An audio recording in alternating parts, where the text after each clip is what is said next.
Cuando la familia se encuentra desmembrada, es decir, ya no convive la familia entre ellos, ¿qué conviene fijar? ¿Un régimen de comunicación amplio o un cuidado personal compartido establecido de forma indistinta? Soy Claudio Alejandro Belucio, especialista en Derecho de Familia, abogado, y he escrito más de 40 libros para esta prestigiosa editorial García Alonso. Bueno, es una pregunta, traigo a colación este tema en este video porque es una pregunta muy frecuente entre clientes e inclusive entre colegas que me preguntan sobre qué conviene cuando la familia se encuentra desmembrada, o sea, ya se ha roto el vínculo familiar, para la comunicación entre los hijos y los progenitores, sobre todo para el progenitor no conviviente específicamente. En este caso, ¿qué conviene fijar? ¿Un régimen de comunicación amplio o un cuidado personal compartido con la modalidad indistinta? Vamos a decir que el cuidado personal con la modalidad indistinta consiste en el cuidado personal que es compartido, pero en donde el niño, niña o adolescente convive o vive con un progenitor durante el mayor tiempo del año, y vive o convive con el otro progenitor durante un periodo mucho menor. Es decir, vamos a suponer que conviva en un año durante el periodo escolar con un progenitor y después del ciclo lectivo, durante las vacaciones de la escuela o del colegio, conviva con el otro. Y lo vamos a trasladar a la semana, que es el ejemplo que quiero traer, cuando el niño o niña adolescente o el hijo menor de edad o hija menor de edad convive con un progenitor los días de colegio o de escuela, es decir, de lunes a viernes hasta el viernes a la tarde, y desde el viernes a la noche hasta el domingo a la noche o inclusive hasta el lunes temprano a la mañana con el progenitor con el cual normalmente no convive. En este caso, ¿en qué situación estaríamos? Bueno, podríamos estar ante un régimen de comunicación amplio o podríamos estar ante un cuidado personal compartido en la modalidad indistinta. Como dije, el régimen de comunicación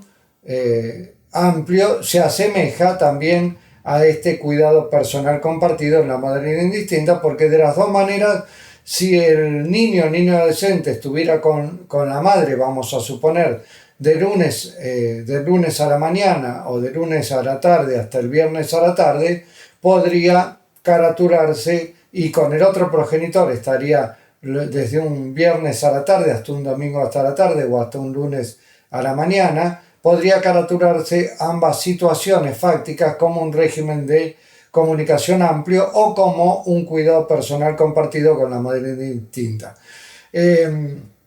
Están cerca ambas situaciones en cuanto a la numeración de artículos del Código Civil y Comercial de la Nación. El artículo 650 define los diferentes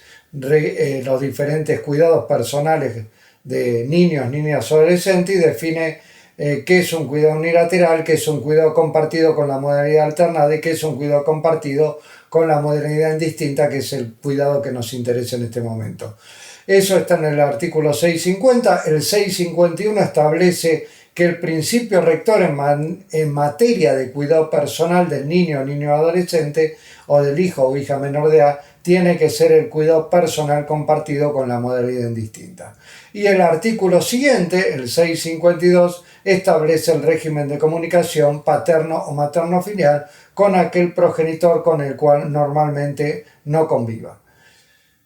A mi criterio no puedo dar, como digo siempre en este tema y como aconsejo siempre o como respondo siempre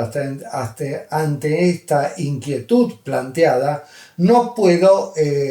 recomendar algo bajo el punto de vista jurídico. A ver, sí puedo recomendar algo desde la situación fáctica en que se encuentra ese niño, niña o adolescente conviviendo con un progenitor y no conviviendo habitualmente con el otro progenitor. Entonces, vamos a suponer que ese niño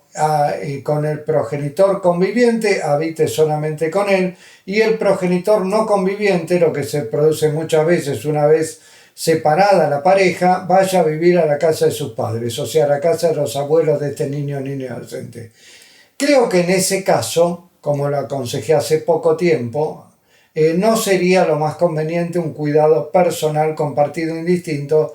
porque en la casa de este progenitor con el cual no convive normalmente el progenitor, el niño o niña adolescente, no es la propia, sino es la de sus abuelos, y hay que ver si sus abuelos querrían tener una convivencia de 3 días a la semana con este niño, niña o adolescente, que si bien es su nieto, no tiene una relación quizá tan fluida como la que tiene con el progenitor no conviviente. Por lo tanto, en este caso me parece que lo más adecuado sería un régimen de comunicación amplio para que no haya una convivencia durante 3 días, sino que puede haber salidas durante esos 3 días, pero sin que necesariamente haya una convivencia de día, tarde y noche. Es decir, que se quede a dormir en la casa de ese progenitor no conviviente, y más cuando ese domicilio no es el propio, sino el de los abuelos. Por lo tanto, habrá que adecuarse a las circunstancias fácticas y habrá que adecuarse a lo que quiere el cliente, es decir, habrá que ejemplificarle qué pasa con una situación y con otra, que en principio son similares, pero si las analizamos bien no son tan similares.